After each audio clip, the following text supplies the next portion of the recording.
વલસાડ જિલ્લાના ઉમરગામ ખાતે ત્રિદિવસીય ઇન્ડસ્ટ્રીયલ એક્સપોને નાણામંત્રી કનુભાઈ દેસાઈ અને ધારાસભ્યોએ ખુલ્લો મૂક્યો હતો। ઉમરગામના ઔદ્યોગિક ઇતિહાસમાં પ્રથમવાર વિશ્વની નજર અહીંના ઉદ્યોગો પર પડે તેવો પ્રયાસ કરવામાં આવ્યો છે।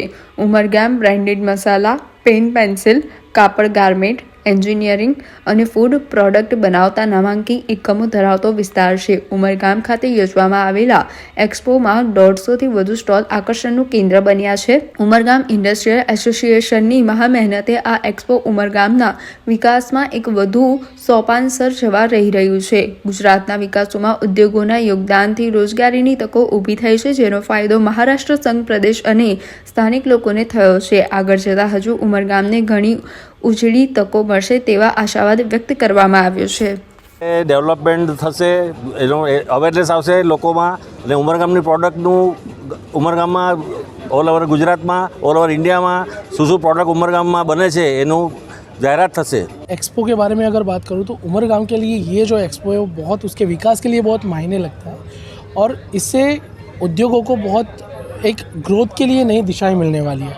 Thank you. સૌપ્રથમ એક્સપોનું આયોજન કરવામાં અને આ એક્સપોના આયોજનના ઉદ્ઘાટન પ્રસંગે આ વિસ્તારના લોકપ્રિય ધારાસભ્ય રમણભાઈ, ધારાસભ્ય અરવિંદભાઈ અને જિલ્લા પંચાયતના પ્રમુખ મનહરભાઈની સાથે સમગ્ર ઇન્ડસ્ટ્રી એસોસિએશનની ટીમ અને અનેક આગેવાનો જોડાયા।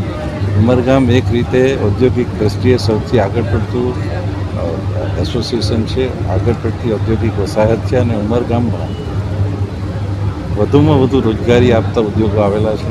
એમાં ડોમ્સ હોય, યુનિવર્સલ અમરેલા હોય, સિટીઝન અમરેલા હોય અને સાથે સાથે અગ્રણી કંપનીઓ કે જેઓ એન્જિનિયરિંગમાં પણ આગળ પડેલી છે, આવા બધા ઉદ્યોગોનો એક સમૂહ છે। ત્યારે આ એક્સપો થવાથી આ વિસ્તારમાં રોજગારી તો વધશે, સાથે સાથે ઉદ્યોગોની નિકાસ અને ઉદ્યોગોની માંગ પણ વધશે અને આ વિસ્તારના લોકોને, આજુબાજુના લોકોને આનો ઘણો બધો લાભ મળશે અને રોજગારી માટેની ઉત્તમ તકો ઊભી થશે। આ વિસ્તારના ધારાસભ્ય